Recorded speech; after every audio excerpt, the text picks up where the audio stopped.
Mission Log 1. The Parched Lands. Maiden Expedition. As Operator Flash secures his helmet, a robotic voice speaks into his ear. Welcome to Project Threshold, Operator Flash. My name is Sigma, your onboard AI. I'll handle the data you collect, analyze biosignatures and chemical makeup of materials scanned, and do my best to keep you alive out there. Solid copy. First things first, the armory is at your disposal. Go ahead and pick a weapon, just in case. In front of him is a wall covered in various weapons, ranging from ballistic to melee to energy-based blasters. Flash selects a plasma shotgun. Solid choice, good for defense. The control room is just out the door and down the hall to the left. They're firing up the threshold generator now. Operator Flash shoulders his backpack and makes his way to the control room. He's greeted by the project manager, Director Simon Eckerts. Good to have you with us, Pioneer. Are you ready? Yes, sir. Am I the only one today? We've got one other applicant getting tested. Not many people are signing up yet. You're the first. Alright, I'll try and set the bar at a reasonable level then. The older man chuckles. Don't hold back, though. We want you at your best out there. Oh, I understand, sir. I won't hold back. A voice chimes in over the intercom. Threshold gate at 90%. Operator to standby position. Flash is directed to what looks like a treadmill with a large circular array at the end. A pinprick of bright light is growing in its center. Operator Flash, standing by. When you see the green light, run right at it. We can only keep it open for a moment. Copy. I'll send a postcard to the other recruits. Online in 5, 4, 3, 2, 1. The pinprick bursts into a yawning gateway of luminous energy. Gateway to 86E14 stable. Time to jump, Flash. With no hesitation, Flash runs through the portal.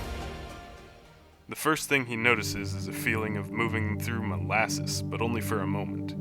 He breaks through on the other side and the portal closes behind him a moment later. The landscape around him is desolate. The ground is gray and chalky, the sky a pale blue where it peeks feebly through thick cloud banks. A cluster of tall, dark towers is visible in the distance, some of them leaning slightly. Flash checks that his shotgun is loaded and ready to be used if needed. Sigma, can you check vitals? I feel dizzy. Checking. All vitals nominal. It's just some nausea. Copy. What's the battery life on the recon drone? The drone has a maximum flight time of 7 hours. Scanning objects will decrease this slightly. Solar signature looks good. Recharge won't be an issue. Good to know. Sending it up now for a sweep. A small drone detaches from behind his right shoulder blade and flies 15 feet into the air. It then hovers, waiting for control or commands. Not a lot out here. Are we conserving animals, or can I utilize the resources I find if necessary? Project Command would appreciate analysis first, but if it's safe to eat, it could extend your expedition. Noted. Also, in case you're interested, the air here is breathable. Lower oxygen content than normal though, so don't rely on it too heavily. I won't. Good in a pinch, though. Very. Got lucky with this one. I'll make my way towards those ruins, see what I can find. He starts walking across the dusty ground towards the structures. One last piece of information. Command has supplied you with an emergency recall code. If you need to get home, say Epsilon Sky. A portal will open at your location within 5 minutes. Understood. As he gets closer to the buildings, they do not look man-made.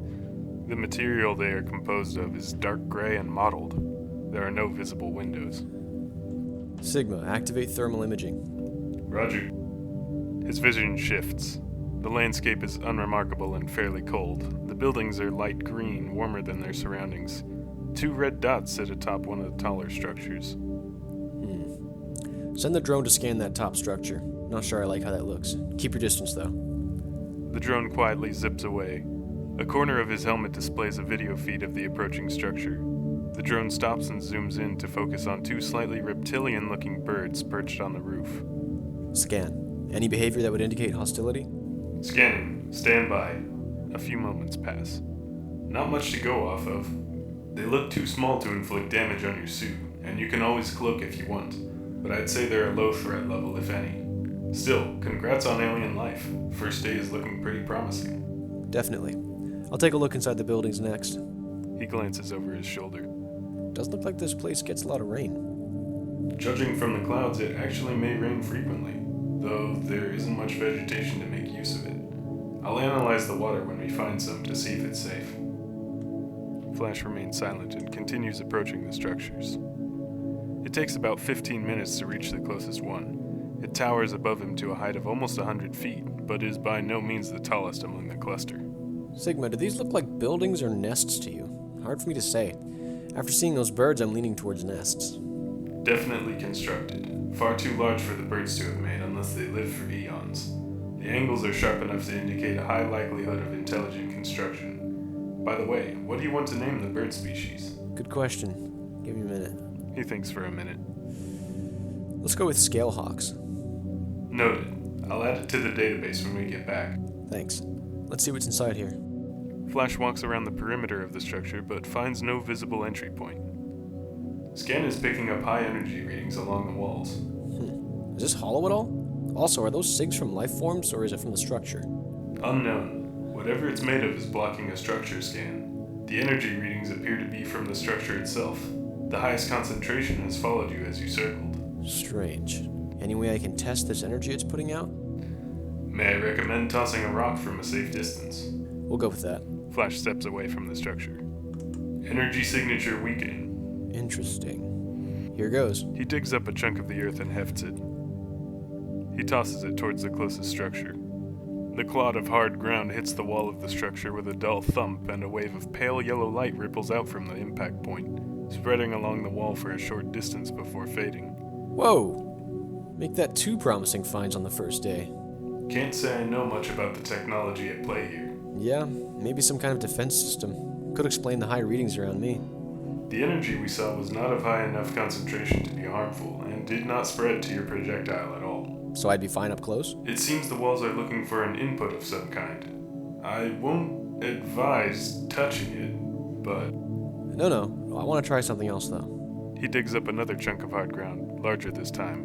I'm gonna get closer, but I want to see if the energy readings escalate around objects or if it was just me. Understood. I'll keep watching it. He approaches again. Signature rising with your pace. Looks like it's you. A small object darts out of the wall with a yellow flash. He raises the rock reflexively. Whoa! The object screeches and flaps its wings, wheeling higher and away into the sky. A scalehawk? Can't tell. Send the drone. The drone returns to his location and moves to the wall, but bumps softly against it. No joy. It may not allow inanimate matter through. What about my suit? It seems to react to your presence through the suit. At this point, I'd say it'd be safe to try. Understood. Log the time. I'll see if I can at least get a hand through. Time marked, video and audio recording. Operator Flash. Discovered structures of unknown origin on 86E-14. Observed lifeform exiting them. Attempting to see if it allows me to enter. He raises his hand to press it against the wall. As his hand gets closer, he feels warmth from the wall, and then it begins to fragment and part. Small, thin bits of it, connected by yellowish webs of light, pull away from where his hand is reaching. Whoa. Entry appears quite feasible. I'm gonna keep going. He slowly walks towards the wall. With more of himself approaching it, the wall moves out of the way faster, opening a gap large enough to easily pass through. On the other side, he sees a cluster of tall, tree-like plants with thin, reddish leaves.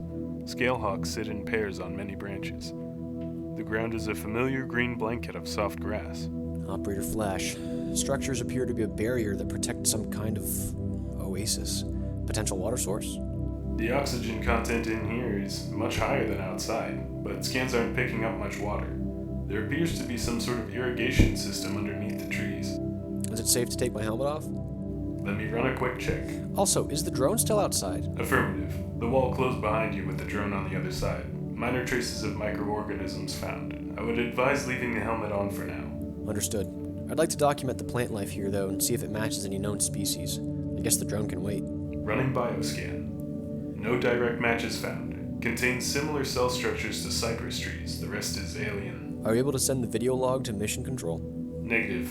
I could send critical alerts if needed, but large data like that would have to wait until we return. Understood. What do you think, then? Enough data to convince the recruits to cross the threshold? For a first run, this is more than we could have hoped for. I'm happy when you're happy. Let's take it home, then. Epsilon Sky. Confirmed. Sit tight, Flash. Might want to get the drone before we go, though. Good call. I had forgotten about that. He steps to the wall and it parts, allowing the drone to fly in. A few moments go by. Stand clear. Gate opening. A bright pinprick forms in the air in front of him. Clear to jump in 5, 4, 3, 2, 1. The portal opens wide. Guess I won't be needing that postcard. Flash runs through. End log. These first few episodes are a bit of world building, and it'll quickly ramp up from there. Thank you to my friend Speedy Rinsler for voicing his character, Operator Flash. Thank you for listening to this installment, and I hope to see you again next time. Goodbye.